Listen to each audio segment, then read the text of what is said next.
আসিয়ার ঘটনাটা বলা যায় যে আমাদের জন্য একটা মানে এটা আমি দুঃখজনকও বলতে পারবো না। আমাদের রাষ্ট্র ব্যবস্থা যে আসলে কতটা ভঙ্গুর অবস্থায় গিয়ে পৌঁছেছে সেটারই একটা উদাহরণ। আমি যেটা বুঝি যে বাংলাদেশে তো এখনো পর্যন্ত সামাজিক একটা বাধা আছে, যে আমাদের সমাজ এখনো এক ধরনের পুরুষতান্ত্রিক দৃষ্টিভঙ্গি থেকে আসলে মেয়েদেরকে দেখে। শহর পর্যায়ে তো তাও কিছুটা আপনার বলতে পারেন যে পড়াশোনা বা শিক্ষা দীক্ষার একটা এক্সপেনশন আছে বা ছেলে মেয়েদের মধ্যে একটা আন্ডারস্ট্যান্ডিং থাকে, কিন্তু গ্রাম পর্যায়ে তো সেই বোঝাপড়াগুলো আরো দুর্বল থাকে। কিন্তু মানে এই যে এই ঈদে জামা জুতো অ্যাক্সেসরিজের ডিসকাউন্ট, সমাজ একটা রিজন, আরেকটা যেটা মেজর রিজন সেটা হচ্ছে ধর্ষকদের আসলে কোনো ধরনের শাস্তি হয় না।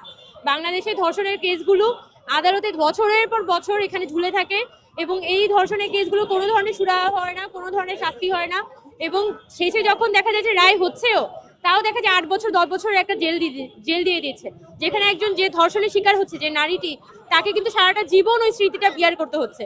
তো স্বাভাবিকভাবেই একটা পরিবার যে আসলে ধর্ষণের শিকার, যার মেম্বার আসলে ধর্ষণের শিকার হয়, তাকে কিন্তু দিনের পর দিন এখানে একটা ট্রমা বিয়ার করতে হয়, যেখানে যে ধর্ষক তার ফ্যামিলি কিন্তু নানানভাবে দেখা যায় এখানে পায়তারা করে বের করে আনতে পারে।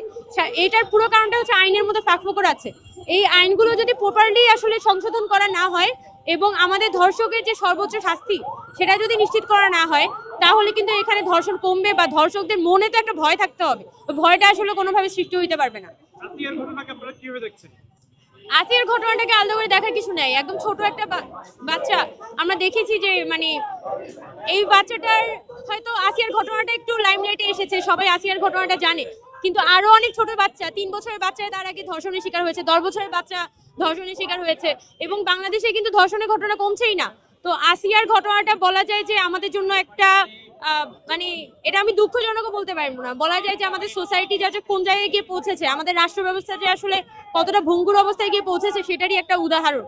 আমরা শুধু গভর্নমেন্টের কাছে এটাই এক্সপেক্ট করব যে এই যে বাচ্চাটা ধর্ষণের শিকার হলো, তার ধর্ষককে দৃষ্টান্তমূলক শাস্তি দিতে হবে, সর্বোচ্চ শাস্তি দিতে হবে, এর মাধ্যমে শুধুমাত্র এটা সুরাহা করা সম্ভব।